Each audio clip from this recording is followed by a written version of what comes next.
Veneto 1 con voi. Eventi in agenda. Ben ritrovati a Veneto 1 con voi, speciale Eventi in agenda, sempre sui 97.500 di Radio Veneto 1 e sui nostri canali social. Oggi parliamo di teatro, in particolar modo di una rassegna teatrale che si terrà al Teatro Olimpico di Vicenza. Lo facciamo con Giovanna Cordova, direttrice artistica di Tema Cultura Academy. Buongiorno a tutti. Buongiorno Giovanna. E poi c'è una degli attori, Ilaria Benvenuti. Ciao Ilaria. Ciao. Allora, manca pochissimo al debutto dei giovanissimi di Tema Cultura Academy sul palcoscenico dell'Olimpico di Vicenza. Porterete 3 spettacoli che fanno parte di una rassegna che è La tragedia innocente. Giovanna, raccontaci un po'. Allora, sì, per la prima volta nella storia dell'Olimpico quest'anno è stato programmato un ciclo di 3 spettacoli fatto da ragazzi. E come dire, questa è una decisione ardita, se vogliamo, perché non era mai stata fatta una cosa del genere prima, ma estremamente importante, perché viene dato ai giovani la possibilità vera di esprimersi, di far vedere quello che sanno fare con la stessa dignità degli adulti. Quindi noi che siamo l'unica compagnia che animerà questi 3 spettacoli, ci siamo trovati in un meccanismo che è un meccanismo enorme, perché l'Olimpico, che è uno dei teatri, anzi che è il teatro più antico coperto del mondo, con un'architettura che è già di per sé un sogno, mette in moto una macchina enorme. Ed è la stessa macchina con cui si confrontano i grandi del teatro. La stessa cosa è stato fatto per noi. Quindi l'idea del direttore artistico che cura tutta la rassegna dei classici, Giancarlo Marinelli, è a mio modo di vedere un'idea illuminata. Soprattutto in un momento storico in cui tutti parlano dei giovani, dei bambini, tutti si riempiono la bocca, non c'è programma televisivo, talk show, tribuna politica in cui uno non parli dei giovani, ma quelli che fanno veramente qualcosa per i giovani sono pochissimi. Quindi è una cosa, è un segnale di grandissima civiltà e molto importante. Noi all'interno di questa rassegna, La tragedia innocente, presentiamo 3 spettacoli: L'apologia di Socrate, L'Ecuba e Orfeo. E un'altra cosa molto bella è questa, e cioè che l'apologia di Socrate, ci sarà l'apologia fatta dai grandi e dopo la facciamo noi.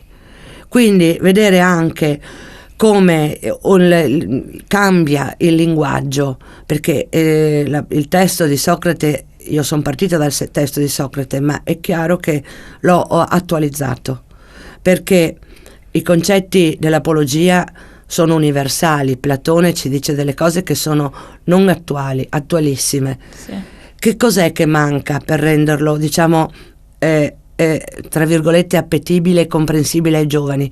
Trovare un modulo espressivo che sia loro confacente. E quindi è diventato uno spettacolo modernissimo, non solo perché fatto da giovani, ma perché proprio il linguaggio, pur non tradendo il senso e le caratteristiche del testo platonico, sono estremamente attuali, perché noi parliamo, il sottotitolo è La verità è come l'acqua, e se non è pura non è verità. Queste sono le uniche parole che pronuncia Socrate con una voce off, ad indicare ai suoi discepoli la via da seguire. Quindi noi abbiamo fatto un capovolgimento, non è più un monologo di Socrate che si difende, ma sono i suoi allievi, quelli che erano i pretesi corrotti, quelli che lui avrebbe corrotto nell'ipotesi dell'accusa, che lo difendono. E quindi partiamo con questa frase di De Marsico, che è un giurista del Novecento. La scansione delle scene ha una scansione processuale attuale, quindi non come succedeva nell'antica Grecia che tutto doveva concludersi in una giornata d'udienza.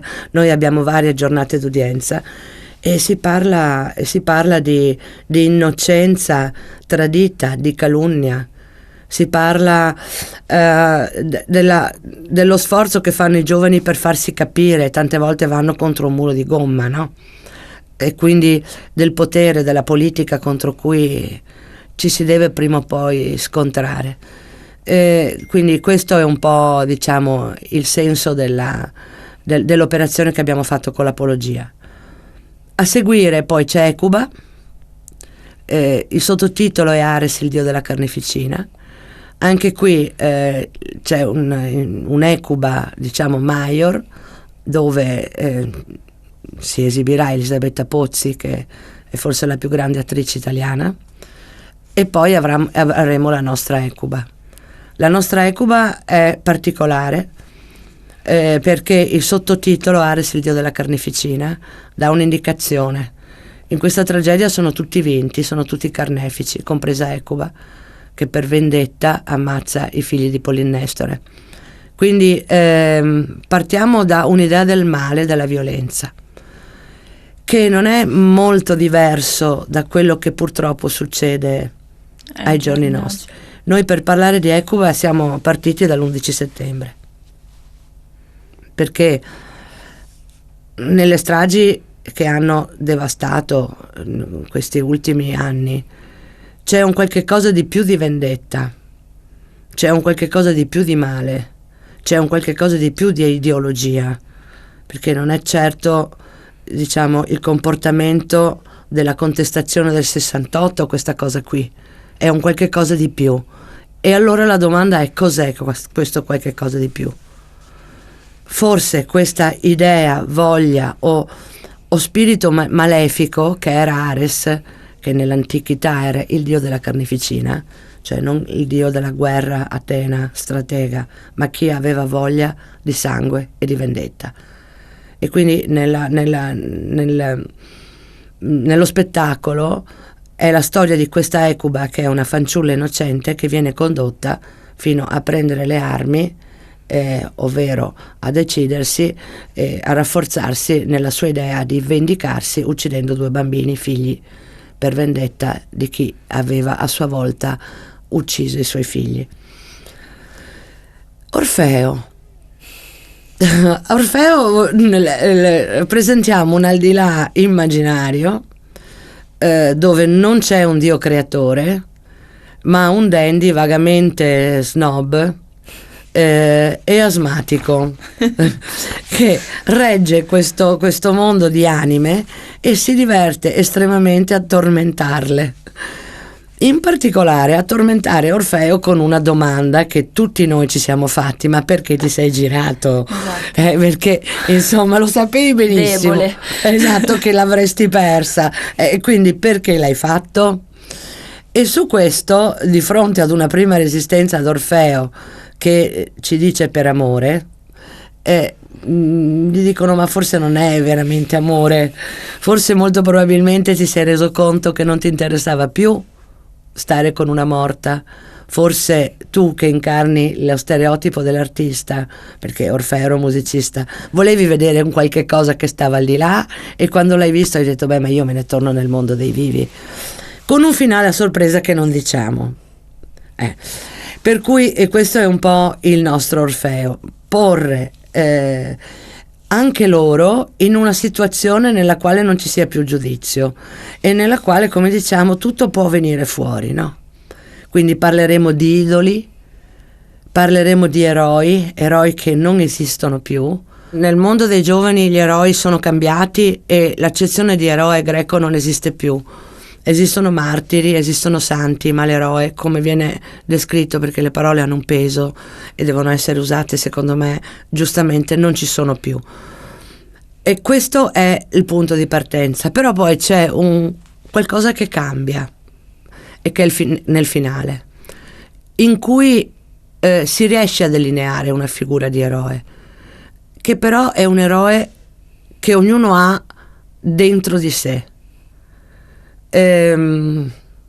Sarà una donna a dirci questo, e cioè sarà Euridice, che alla fine mette un po' d'ordine in quella che è la posizione del suo amato e anche in quella che è la posizione del segretario e delle anime, soprattutto del segretario cosiddetto, questo dandy asmatico, esatto, e che condurrà cioè il finale è per amore. Ma io non vorrei raccontarvela tutta questa cosa. Perché andremo a vederla. Perché io mi auguro che voi veniate a vederla. Certo. Ilaria, tu sei una delle attrici, quanti anni hai? Ho 11 anni. Sei in prima, seconda media? Che Prima. classe fai? Prima. Sei emozionata per questo spettacolo? Beh sì, tantissimo, soprattutto perché già di per sé recitare sul palco dell'Olimpico è una cosa straordinaria. Dopo metterci dentro anche le tragedie greche è una cosa pazzesca. Quale delle tre preferisci? Ecuba, perché riusciamo a mettere tutti i nostri sentimenti, esprimerci, sfogarci, e questo aiuta tantissimo. Da quanto tempo fai teatro? Questo è il 3° anno. Complimenti. Allora, Giovanna, sono ragazzi dai 7 ai 20 anni. Sì. Bambini e ragazzi. Quanti sono in totale? 34. 34. E reciteranno per ragazzi. Reciteranno per ragazzi, sì. Coinvolgerete le scuole? Sono state coinvolte le scuole, ci sono anche delle scuole di Treviso che verranno a vedere alcuni spettacoli, e secondo me, ripeto, è un bel modo per avvicinare i ragazzi alla tragedia e ai classici, perché noi usiamo un linguaggio che è per loro comprensibile, e poi non c'è nulla di più efficace per un giovane di sentirselo dire da un altro giovane, molto di più che non vedere, diciamo, degli adulti che Certo. parlano e che comunque sia sono sempre un po' in cattedra. Invece è una mediazione tra pari questa cosa che succederà tra chi recita e chi guarda, perché sono tutti uguali, hanno la stessa età, parlano la stessa lingua. Quindi secondo me è molto efficace l'idea di fare questo tipo di operazione, perché c'è un maggior coinvolgimento anche da parte del pubblico, soprattutto del pubblico giovane. E non sono spettacoli, ecco, didattici, perché la didattica personalmente mi annoia, o meglio, si può fare didattica presentando un prodotto divertente, piacevole, forte, emozionante. Quella è la cosa più che convince di più. Quindi è uno spettacolo godibilissimo da tutti. Però quello che noi vogliamo arrivare a fare è arrivare a colpire proprio sentimentalmente le persone, cioè parlare di innocenza ferita. Bisogna dare il senso di quell'innocenza e il senso della ferita, anche presentando delle scene forti, molto forti, però la realtà è questa. Quindi è una ragione in più per cui i ragazzi si sono appassionati, perché diciamo la verità, cioè non facciamo della didattica, non facciamo dei discorsi. L'apologia sono loro che agiscono, sono loro alla fine che muoiono. Non è un maestro che è terzo rispetto all'azione, è tutto fatto da loro. Allora, gli appuntamenti sono domenica 29 settembre, domenica 13 e 20 ottobre. Esatto. Per avere più informazioni o per acquistare i biglietti? Sul sito dell'Olimpico, del Teatro Olimpico, Classici Olimpico, è semplicissimo, basta selezionare biglietteria e appaia l'icona di tutti gli spettacoli, quindi è semplicissimo. Per le scuole sono previsti degli sconti? Sì, assolutamente. Sono sufficienti gruppi di 10 persone. Il biglietto mi pare che sia 5 euro, quindi è una promozione. Sì. assolutamente. Bene Ilaria, vuoi invitare tu gli ascoltatori a venire a vedervi? Beh, sì. Venirci a vedere sarebbe bellissimo, soprattutto perché ci mettiamo tantissimo impegno in quello che facciamo. Molto bene. Ho la pelle d'oca. Grazie mille per essere state qui. Grazie a voi. Grazie mille. E grazie a voi per averci seguito sempre sui 97.500 di Radio Veneto 1. A presto. Veneto 1 con voi. Eventi in agenda.